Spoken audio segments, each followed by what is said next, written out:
Welcome, everyone. We are at the final chapter to the Refuge Recovery book, the final kind of chapter of the basic text of what Refuge Recovery is. And we've already gone through the core practices of the Four Noble Truths and the Eightfold Path. And this 14th chapter, which starts on page 93 and continues on to page 102, is the last of the teachings, is the last of the commentary on how we use Buddhism and the Buddha's teachings, the original humanist psychology of Siddhartha Gautama, to treat addiction and the practices that we're engaged in here in Refuge Recovery. And then the rest of the book goes on to, share some personal stories. Of course, this book came out before Refuge Recovery existed as a nationwide international program that it is now and has become. And so most of those stories are not people who really used Refuge Recovery, but people from 12-step or people that used Buddhism without the kind of formal Refuge Recovery community. So I think that actually as we move forward from here, we'll probably skip the stories. I'm actually quite interested in replacing the stories in the book with some new stories, with stories of people who have utilized Refuge Recovery and engaged and stayed engaged in Refuge Recovery as a recovery program. So at some point we'll put out a formal call for those stories, and maybe some of your stories will end up in the next edition of the book and how Refuge Recovery has worked in your life.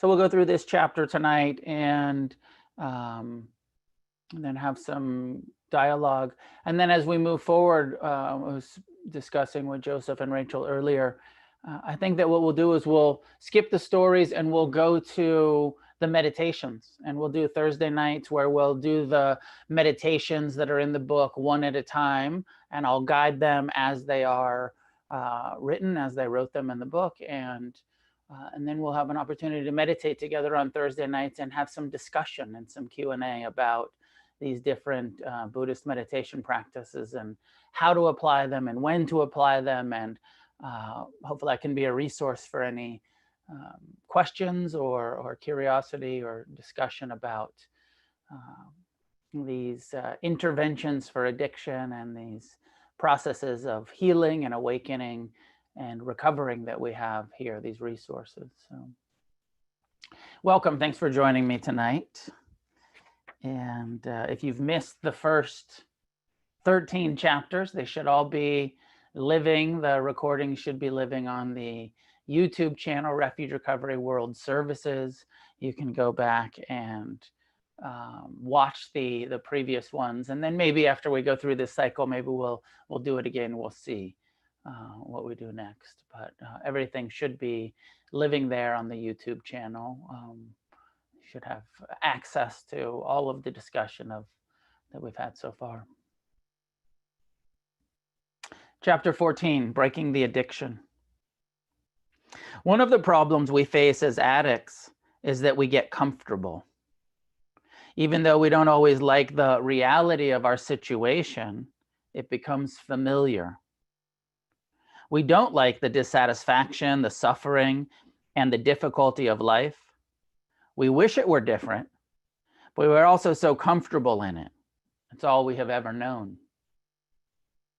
Like a child who is abused by his or her parents, a child who screams for the familiar comfort of those parents as they're being hauled off by the police for beating the child to a pulp. We would rather stay with the familiar than face the unknown, even when that familiar is our suffering. We are so used to our confusion That when the choice for freedom comes, we think, no way, it's too hard. Because the unknown is too scary. We go through our lives repeating patterns of thought and action, even when they bring us pain. We also sometimes get lost in delusional philosophies that explain the difficulties of life. We like such philosophies because being scared, we feel we have the right answer all the time. Many of the world's religious traditions are a direct reaction to the confusion and difficulty of life.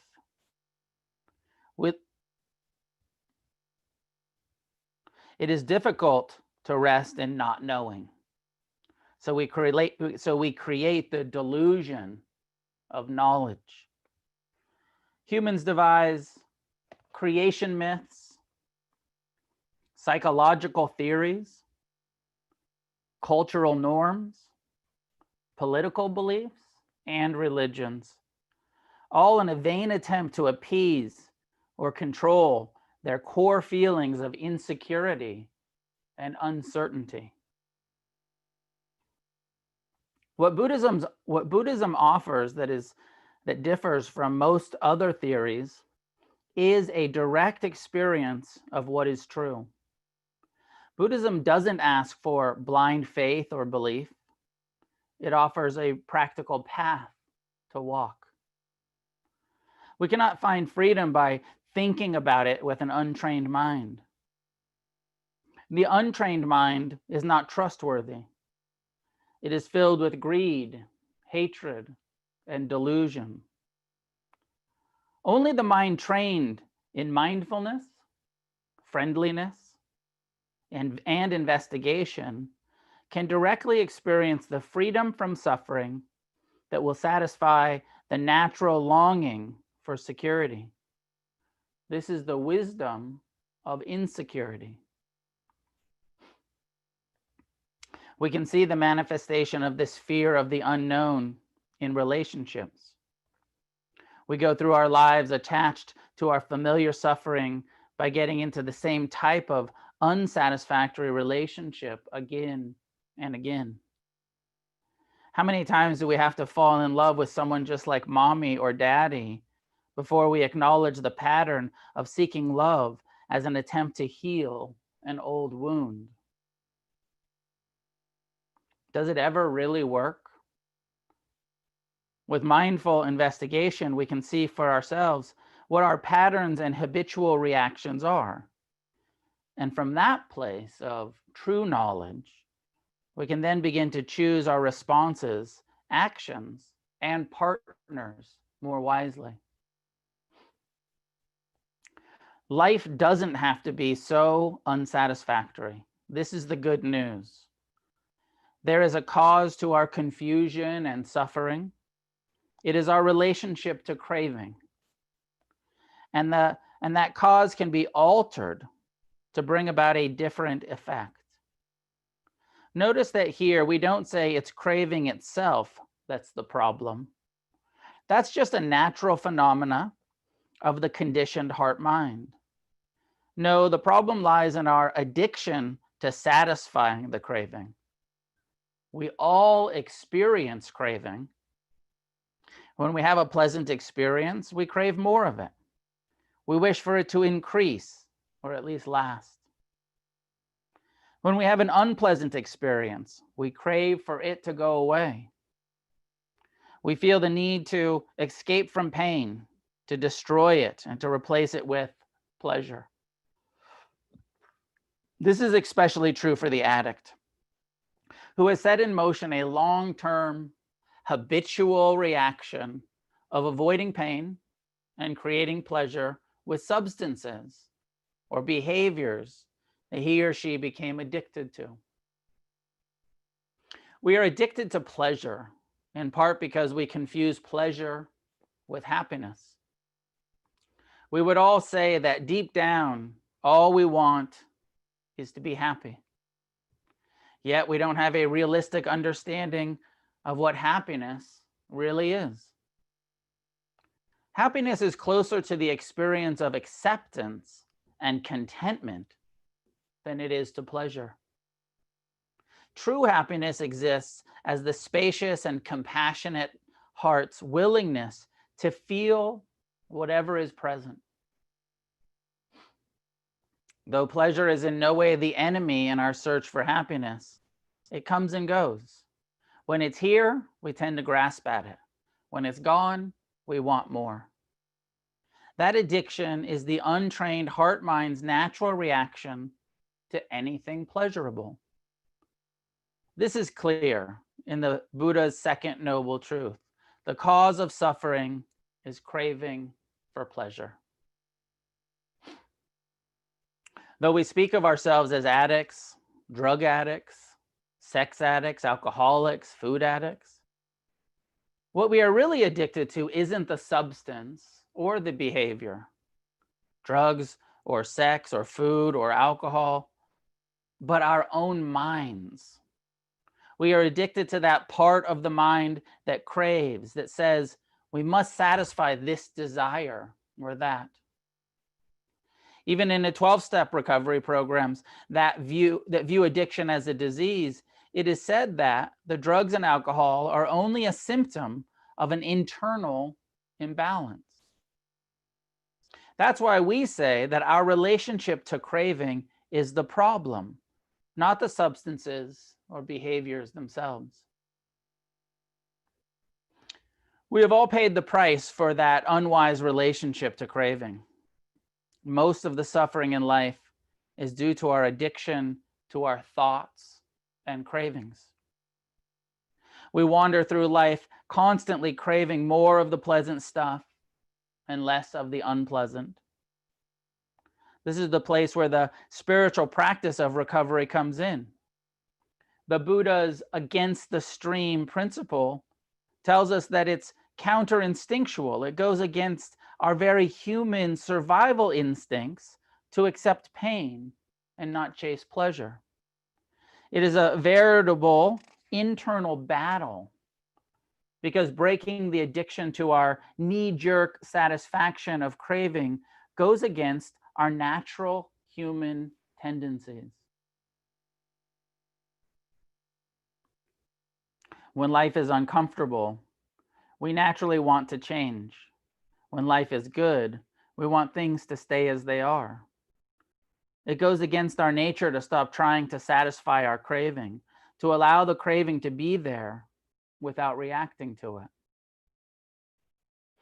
Few of us have the courage to accept pain as pain and pleasure as pleasure, to find the place of peace and serenity that accepts both pain and pleasure as impermanent and ultimately impersonal.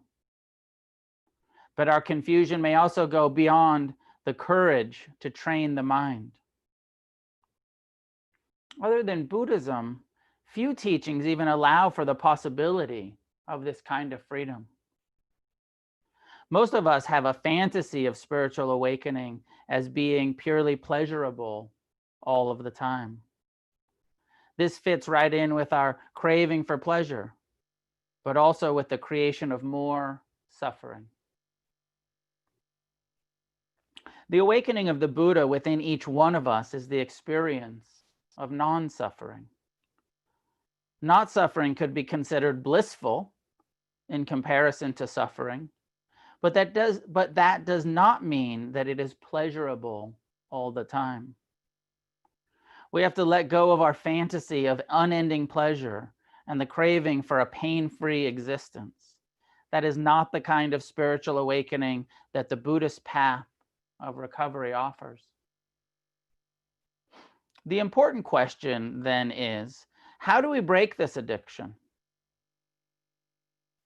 How do we loosen our identification with craving and the satisfying of our desires? How do we break our addiction to our minds? How do we get free? The untrained mind, the natural state of human consciousness, has very little free will.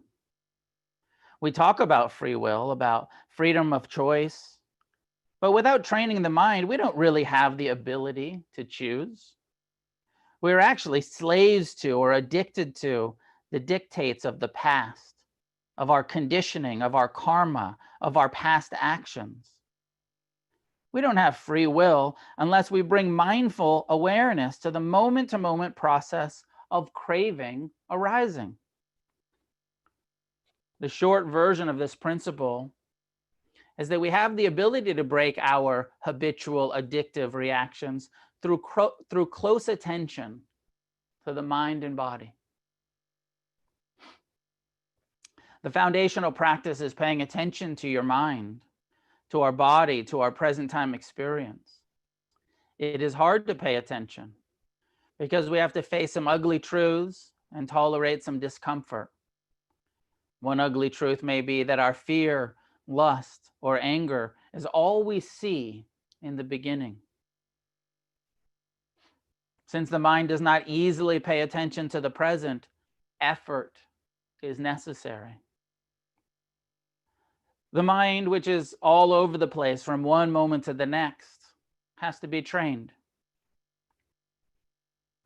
The Buddha said the mind was like a monkey swinging in a tree from one branch to the next. Yes, that is what the mind does. It swings from one thought to the next, from the future to the past, from planning to remembering, from self-hatred to grandiosity. To get some stability, we need the intentional effort of repeatedly bringing the attention back, of paying attention to the present time experience of breath and body over and over. In fact, we are paying attention to something all the time, though it may be a fantasy in our mind or perhaps a daydream about a more pleasant future. Through redirecting our attention to the present moment, to the simple reality of our breath and body, and through investigating the feeling tone of each experience, we open ourselves to the possibility of freedom. Right now, there is this experience of sitting here, listening. Is it pleasant or unpleasant? Are you meeting the sensation in your body with aversion or compassion?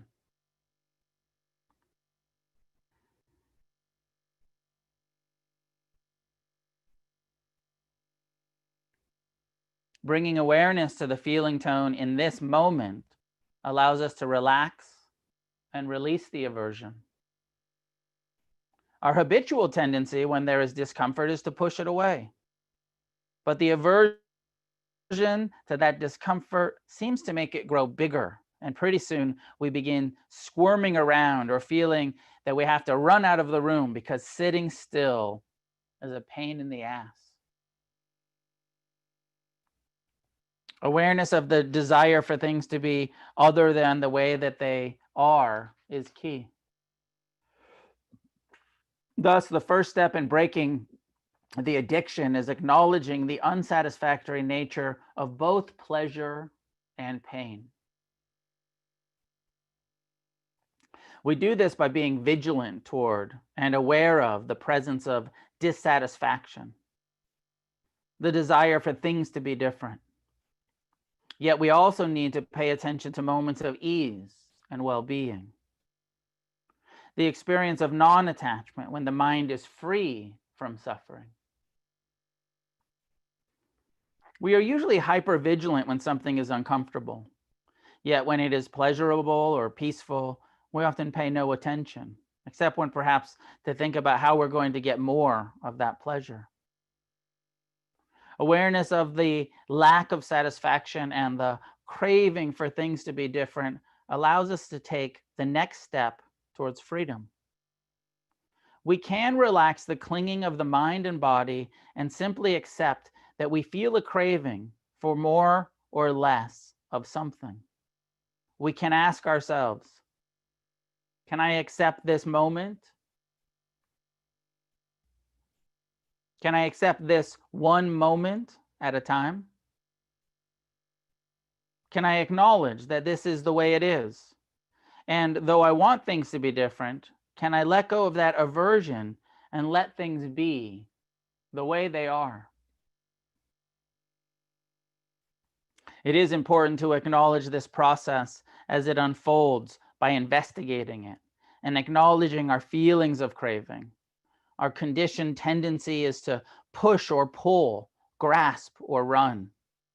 The practice of refuge recovery calls us to the practice of letting go or letting be. From the awareness of grasping or aversion comes the possibility of letting go.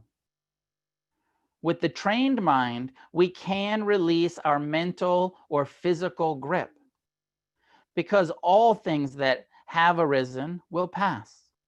The act of letting go will allow the experience to pass. Letting be is similar to letting go.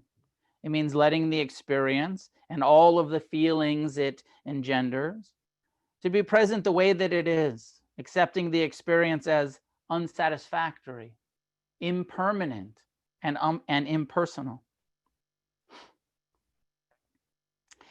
In the early stages of recovery, we may find that we are not so good at internally just letting things go or letting ourselves be.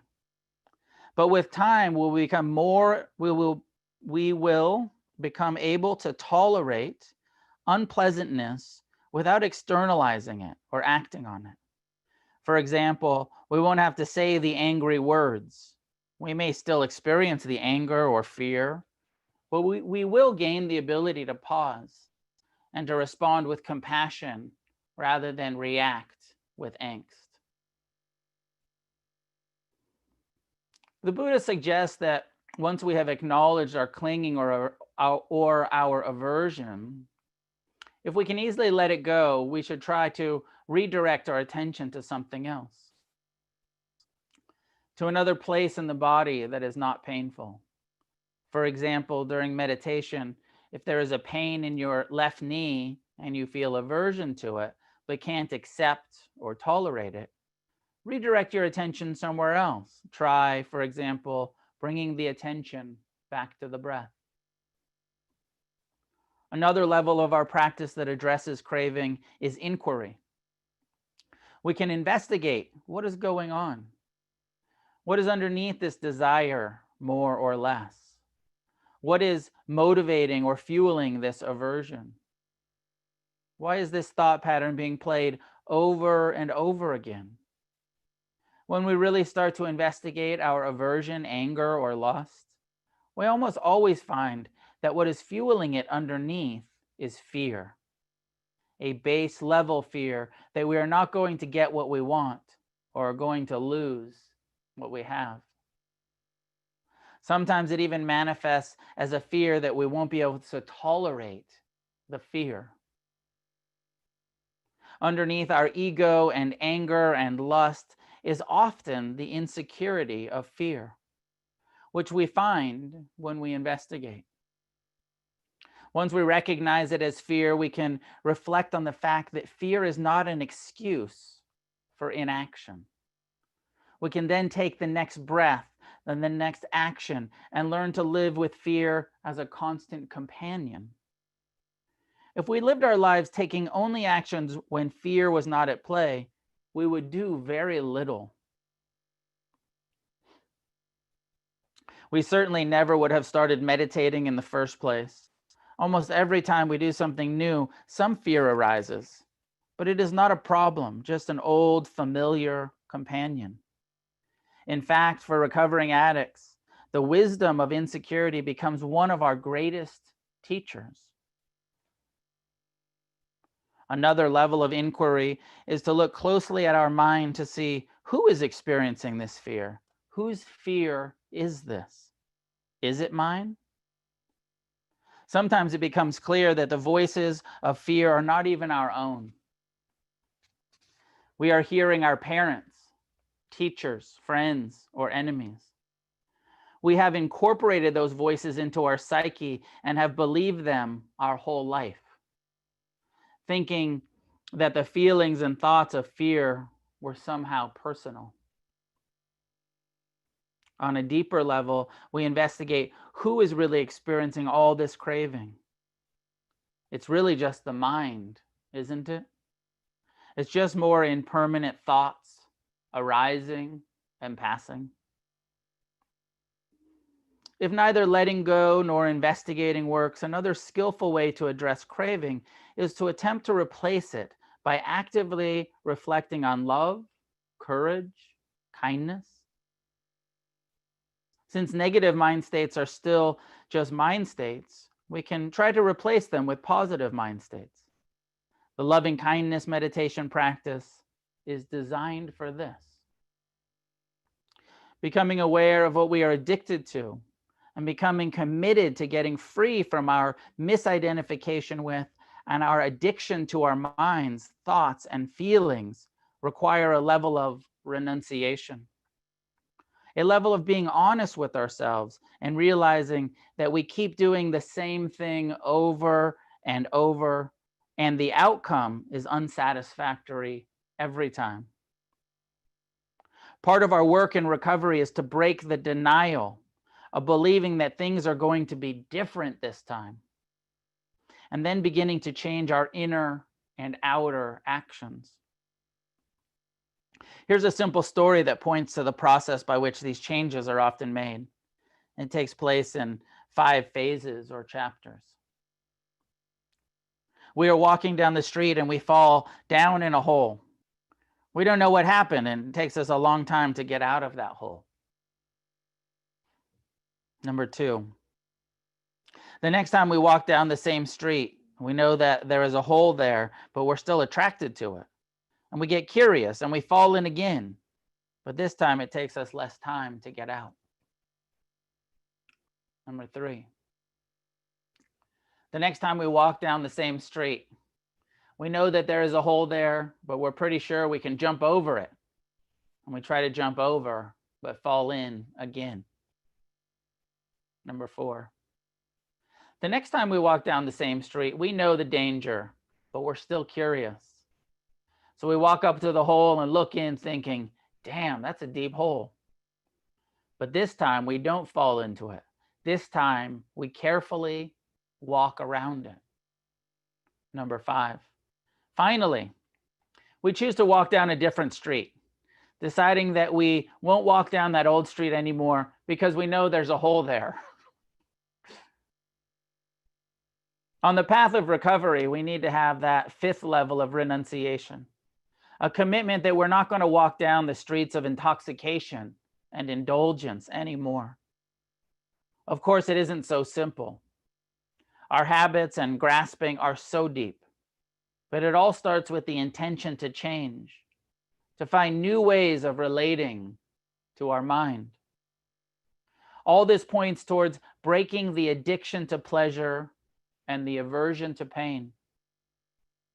We each have to ask ourselves, what do I really want in my life? Short-term satisfaction of craving, or long-term peace of mind and the healing of the heart that will lead to a full recovery of my own true nature? When we choose the path of wanting long-term peace, freedom, and true happiness in our lives, rather than the short-term satisfaction of pleasure and desire, then the effort to train the mind is there. This has been our experience. When we really keep in the forefront of our thoughts that our intention in this life is to recover and to be free, then being of service, practicing meditation, and doing what we need to do to get free becomes the only rational decision. This takes discipline, effort, and a deep commitment. It takes a form of rebellion, both inwardly and outwardly, because we not only subvert our own conditioning, we also walk a path that is totally counter-cultural. The status quo in our world is to be attached to pleasure and to avoid all unpleasant experiences. Our path leads upstream, against the normal human confusions and sufferings. The commitment to this path of recovery will take stamina. Steadfastness and perseverance are a necessity if we're going to continue on a long-term spiritual path. We wish we could say that there's some magical secret to all this, that this or that is what it takes to persevere, but we have no easy solution. Perhaps it is as simple as courage. The courage to begin, to continue, and to complete the task we took birth for. Yet fear is, has been, and perhaps always will be our constant companion on this path of recovery. Courage is not the absence of fear. It is the willingness to act in spite of being afraid. Freeing yourself from the addiction to your mind is like going off into the wilderness to a place you've never been before. It makes perfect sense that we want to stay attached to our suffering because it's so familiar. What we most fear is not darkness. We know the darkness all too well. What we're most afraid of is the light.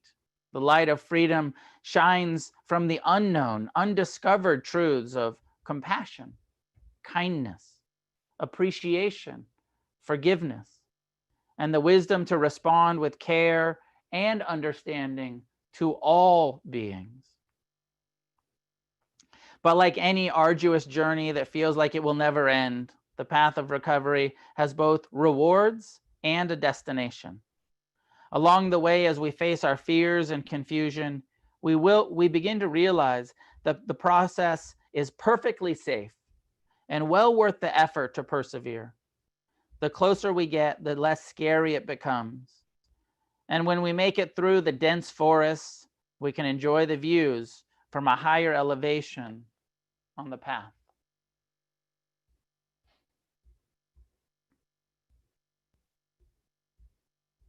Just taking a moment to reflect on this last section, commentary, some perspectives on what we're doing and how we're doing it.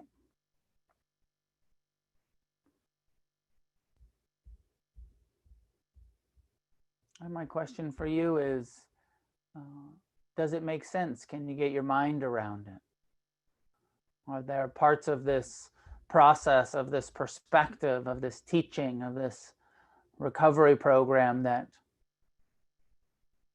challenge some long-held views, conditioning, limitations?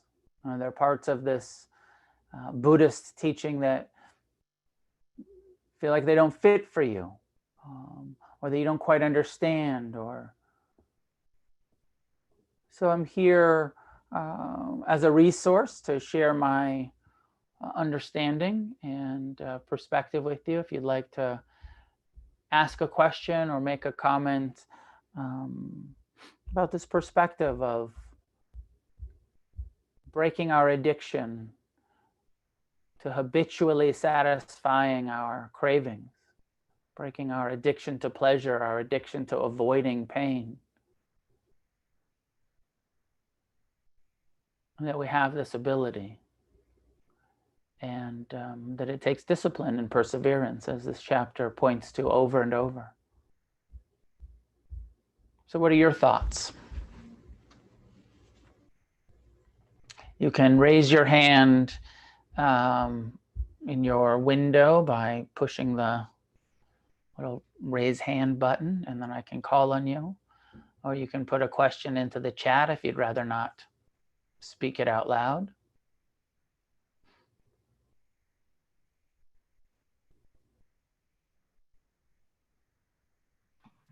I'm not finding a raise your hand button on but I'd like to talk a little. You see me? Oh, yeah, go for it. Go for it. There's, yeah, go ahead.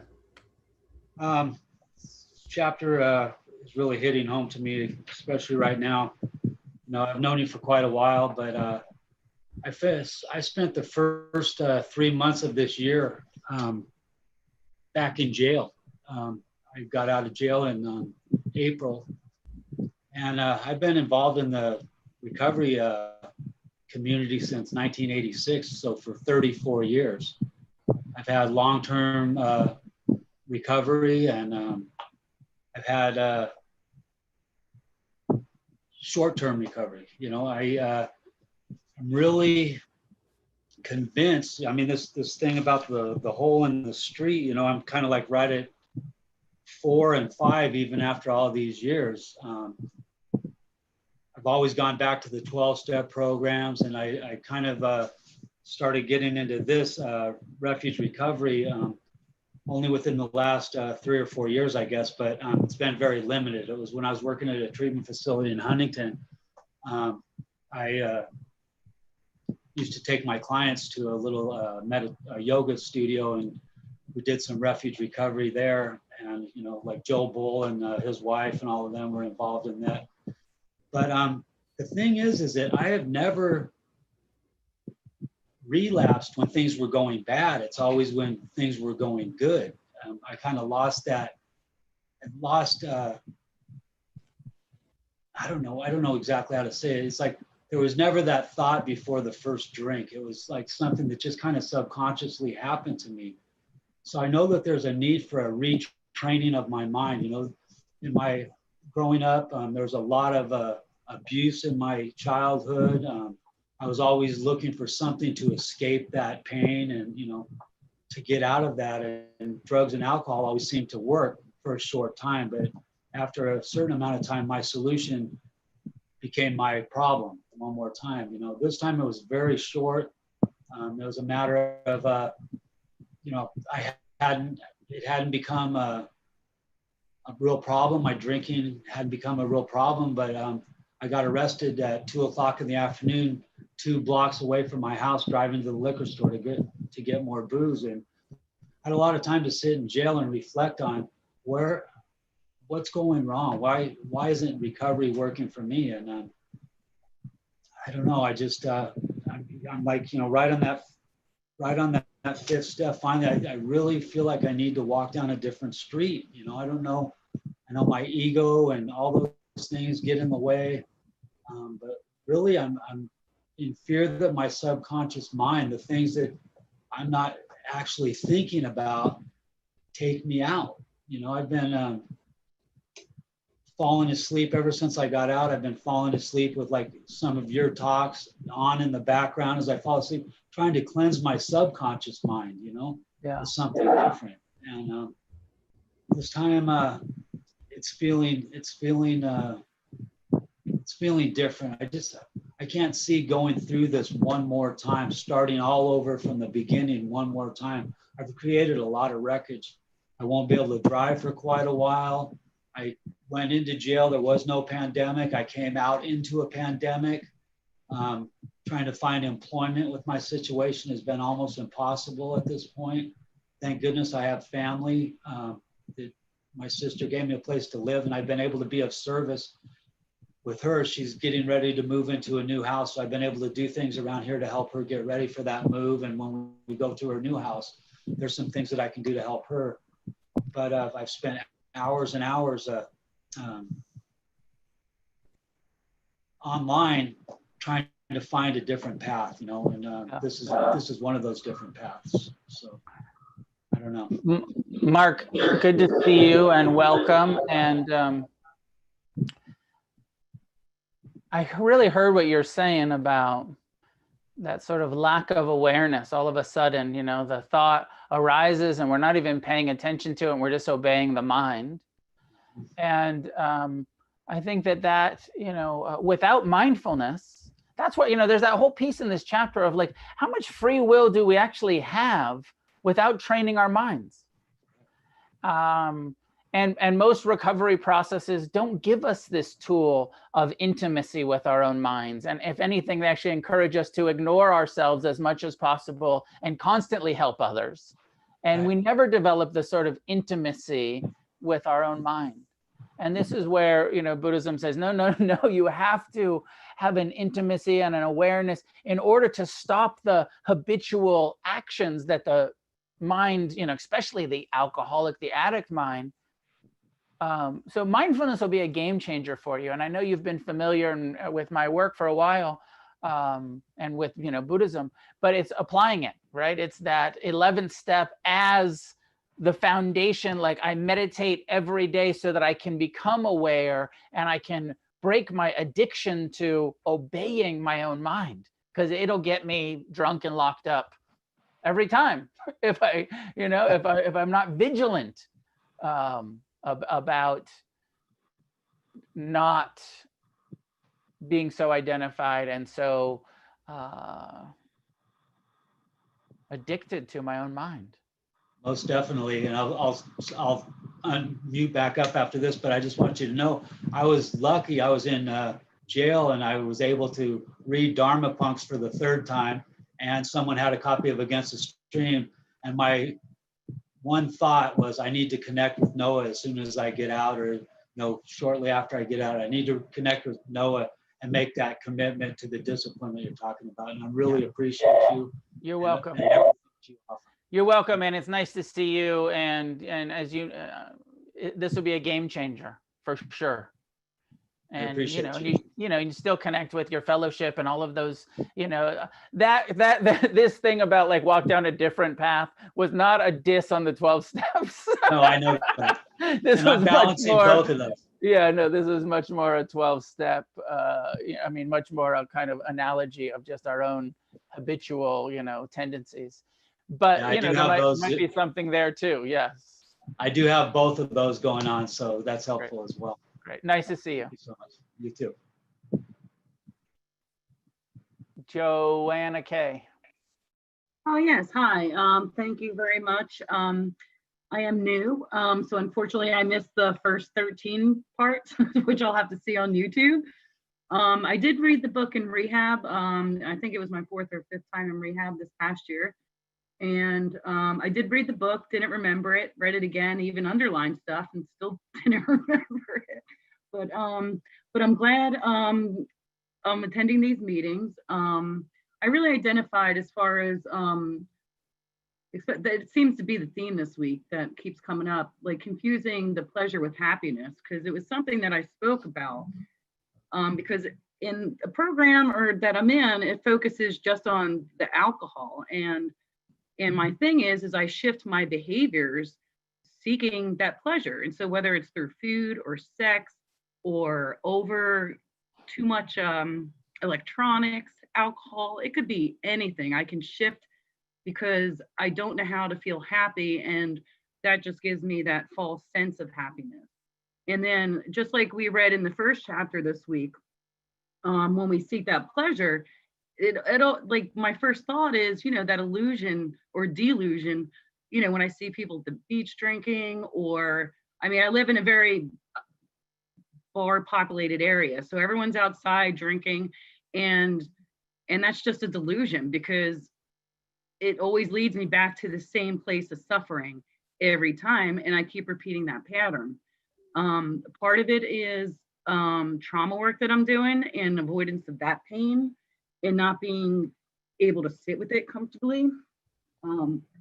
Also, like training the mind. Like I did a meditation this week, and it was like a beginner meditation. And thank God, like every 2 minutes, she's like, okay, bring yourself back and focus on your breath. And I'm like, how did she know? So I don't know. I'm just grateful to be here, and a little nervous sharing, but I just wanted to reach out. And I did get a temporary sponsor or mentor. So hopefully that'll be helpful too. And I look forward to seeing you guys in the meetings in the future. Thank you. Wonderful. Welcome. And just a short comment, and you sort of pointed it to it yourself, which is just the we have to be willing to be uncomfortable. You're seeing it, and we all see it, that vain attempt to avoid our pain and our discomfort. And sometimes in treatment, they sort of support that, like, yeah, don't uncover too much while you're here. And that's the path is turning towards and learning to be uncomfortable, and seeing that we have a much larger capacity for discomfort than our fear tells us. That actually it's just fear, and that you just sit through it and you walk through it and you feel it, and it arises and it passes. And this chapter spoke a lot about that courage to act in the presence of fear. So thank you. Is it Rooney? Rooney. Rooney. Rooney. Hey, Noah, good to be in this meeting. I actually just got out of a treatment center last week and I was reading Against the Stream. I didn't want to steal the rehab's copy of it, so I just ordered another. And I was checking out where I could find Refuge recovery meetings, and then I saw that you were doing a live one, and I was like, holy shit, this is awesome. Because they offered a couple Refuge recovery meetings in the treatment center, but they'd be just a half an hour long, and we'd just get through the chapter and not really have that much time to share about it. So I really appreciate you offering this stuff again. Like as somebody said before, I'm kind of just coming in on the last chapter here, so I really hope you do start it over again, because that would be a great deep dive for me. Yeah, I've tried the AA thing before. I can't say it does or doesn't work for me since I haven't gone through all the steps completely. But I look at the big book as like it's a historical text at this point. Like since it's from the late 30s, like there are just some things that are unrelatable. And I know that that may be problems reflecting from myself, but the fact that something else is offered now that's, you know, a bit more realistic, and instead of like having these questions in between the lines, like you lay the questions out right here, like you can't, they're not hiding at all, like what's underneath these desires, what is the fear, like it really is just the ability to, I don't know, have it just be clear cut. Because when I was working with a sponsor in AA, you know, everybody does the steps differently, but like it's all laid out here. There's no secret text. And I think that that's just wonderful. It really helps me because I'm a Libra. I can never, you know, I see everything. I notice everything. So the fact that it's all laid out just like doesn't leave the room for that. And I thought it was really funny that the second to last paragraph here, the one with just like the fear of what's in the what's off in the wilderness, and you know, not fearing the darkness and the light. It's funny because I just received a piece of mail. I'm living in a sober house, so I just received a piece of mail from my partner where she had kind of written something very similar about like the card had like a fox on it, and she was just describing like what that meant, of like you don't see the rest of the world on the canvas, you just see the fox like smiling and walking past the sun and past the tree and just kind of going into the unknown. So I'm all about the synchronicities in life, so clearly I'm like in the right place at the right time. I just got that letter today, I just read it a few hours ago, so I'm really happy to be here, and thanks for letting me share that. Awesome. Thank you. Nice to meet you. Welcome to Refuge. Hopefully we'll connect with the Sangha in your local area, and lots of meetings online. So go to lots of meetings and get a mentor, find somebody to help support you through the process. James, go ahead. Hi, I'm James, calling from Western Massachusetts, Crapalo area actually, and happy to be a student of pain and suffering for a little while now. And this chapter just speaks in such volumes to me. And most times when I think about the addiction itself, I think about the epicenter of the addiction, the actual, say, partaking, and I'll speak in terms of my favorite aversion, which is alcohol. And the partaking of alcohol itself is one thing, but with deeper reflection, I find for myself, a lot of the addiction is the buildup to getting the alcohol, the habits that go with getting the alcohol, and then the purchasing, the imbibing, and then afterwards, besides the impermanence, we have the suffering as well. We start to go back to the suffering of the hiding it and the lying about it, and everything that comes, you know, with doing it when you're not supposed to be doing it. But the addiction itself for me really is, it is that buildup and that feeling you have just before you're going to purchase it. It's almost like the crescendo to a really great mosh part in a song. And then then you get it. And then for a little while, it's good. But then, you know, you hit that dark spot. And this chapter just touches on so many different parts of that, and how to get out of it, and how you can deal with it on a daily basis. And as much as I have been meditating for a while, it's never been as meaningful as it has now, especially when we talk about those pains that we feel in our meditative practice and then dealing with those pains. those small pains that you can breathe through and get through and accept. You want them to go away, and then you can somewhat compare them to joy. And would you really have this feeling if you were feeling joy? Would you wish for that joy to go away? Really, really hits home. Very grateful for it. Thank you very much. Wonderful. Thank you. Thanks for your reflections. A few minutes left. I don't know if we'll be able to get through all of these, but let's take Lydia.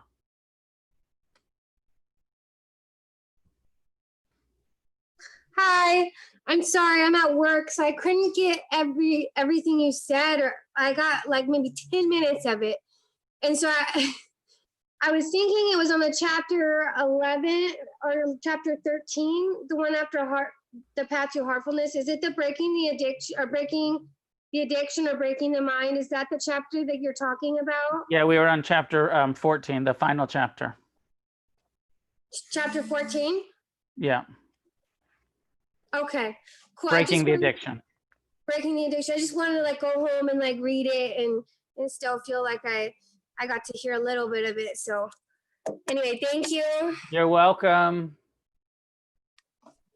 Michael. I know.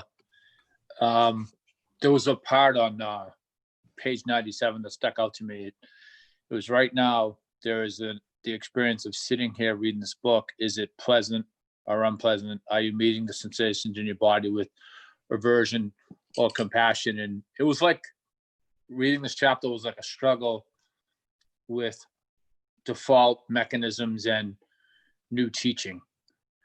And I hear a lot like, lean into the fear and lean into being uncomfortable. And even in another recovery pathway, one of my sponsors always said, we need to get comfortable with being uncomfortable. And with each passing day, I'm finding that to be true, because fear is something that I'm definitely familiar with. Aversion is something I'm familiar with. And when I use like Refuge and meditation to kind of investigate them and lean in and try to name it, like what's causing this fear, and look at it and sit next to it and have compassion, mindfulness, and kindness to it, which is very, like the book says, very counterintuitive. And because my first thing is to try to eradicate fear or discomfort with craving or pleasure, like the book talks about. And the more I like sit next to these feelings and gauge the feeling tone and do the work and approach it with compassion, kindness, and mindfulness, I'm finding that I can get more comfortable with it. And I'm changing my relationship to what's going on. And it's really powerful to operate in a new mind frame or a new way, as opposed to like sitting in what's comfortable, like old default mechanisms and old ways of doing business. Yeah. And one thing that was really powerful is like when in the chapter, when you talked about whose fear is this?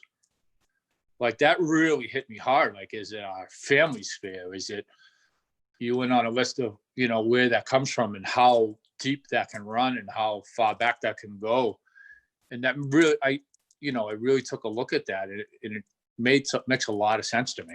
Yeah. And I have like a enthusiasm and a brave heart and a commitment for the long term run with this stuff, because it really does work. Like I'm finding each day that the more I read and the more I do, it's like more is revealed. And this chapter like is completely what I needed to hear for what I'm going through right now in my life. And I don't believe that's arbitrary or just by chance. And I'm in the right place. And, thank you for your service. Wonderful. Thank you. And that's kind of always the question that we should be asking ourselves is, what am I feeling right now? Is this pleasant or unpleasant or neutral? And how am I really, we should be asking ourselves that 1,000 times a day. 10,000 times a day, each moment. What's the feeling here, and how am I responding to it? That's the game changer. So thanks, Michael. Last one, Peg.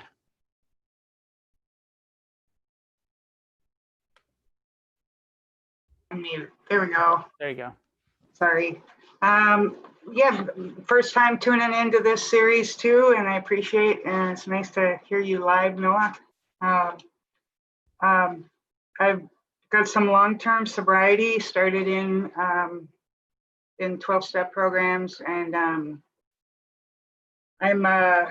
just buried our mom here a couple days ago, and it's just been a very stressful time. And I've got a niece and a nephew that have just recently come out and shared with me that they're dealing with their addictions. And one, I'm thrilled because there's no other family members that are actively in recovery, and I've been hoping for that for a long time, but I feel a little bit hypocritical because they're asking me for, to comment on things, and I can do the best I can, and I've told them I'm not active in the AA so much anymore, that I've gravitated towards the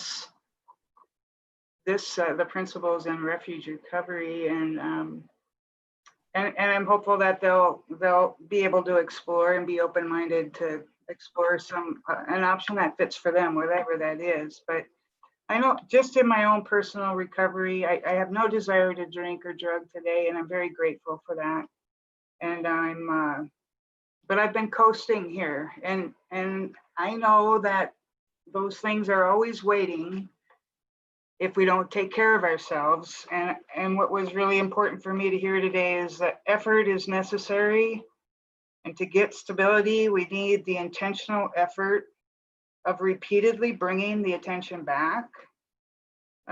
Just the over and over and over. And I find once I log on and I'm listening, and I'm hearing the love and the support and the hope of things can still be better, because I'm stuck in some things. Once I make the initial dive, so to speak, it's easy, but the motivation, I don't know, the laziness, the depression that comes and goes, I'm not feeling very consistent. So I don't know if you have any tips. I've tried tattooing something on my wrist so that I see it to help me stay in the moment. And sometimes that works, but what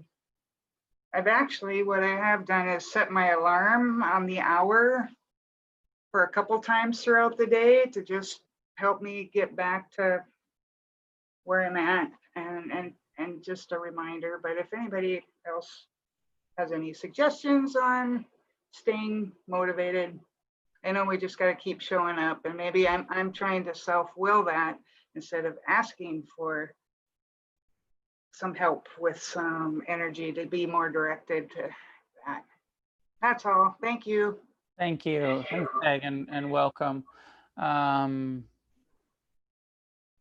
You sort of said it there. It is about showing up, and whether that's showing up on the cushion regularly, doing our meditation practice. But I feel like one of the biggest supports for that is community, and it can be easy to slip away from meetings and community with long-term recovery. And I feel like, I'm not as desperate as I used to be, and life is pretty good. And I've got all this other stuff going on that I'd rather do. And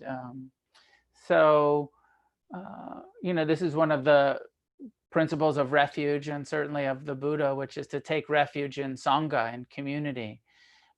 Partially because it's, there's so many levels to being involved in Sangha, fellowship, community, an ability to be of service to others, ability to, work on our kind of relational practice, but also it's really a place to be reminded and re-inspired and constantly reminded of the importance of the effort of like, oh, I got to keep, and when we're not regularly going to meetings and regularly connecting with other recovery people, and in Refuge even more so, like meetings where we meditate in every meeting, like this is probably one of the only Refuge recovery things where there's not actually a meditation, where I'm just doing this sort of lecture, but every meeting is meditation. And so even if you're not practicing every day at home, if you are coming to the meetings a couple times, 3 times, 4 times, 5 times a week, you're getting meditation in the community. And then that reminds you. And my own experience is I'm always more likely to meditate in between meditation groups if I'm attending meditation groups. If I'm attending Refuge or other meditation groups, then I'm more likely to get on the cushion and be developing those internal skills. So Linda Lee, I see your hand going up, but we are out of time. I'm going to pause it there. Thank you, everybody. I'm going to take next week off. It's still summer and I'm doing some weekend summer trips, but the following Thursday, we will continue, and we'll continue by going through the guided meditations in the book, one by one, meditating together, and then being able to have some Q&A about the different meditation techniques as we go through them.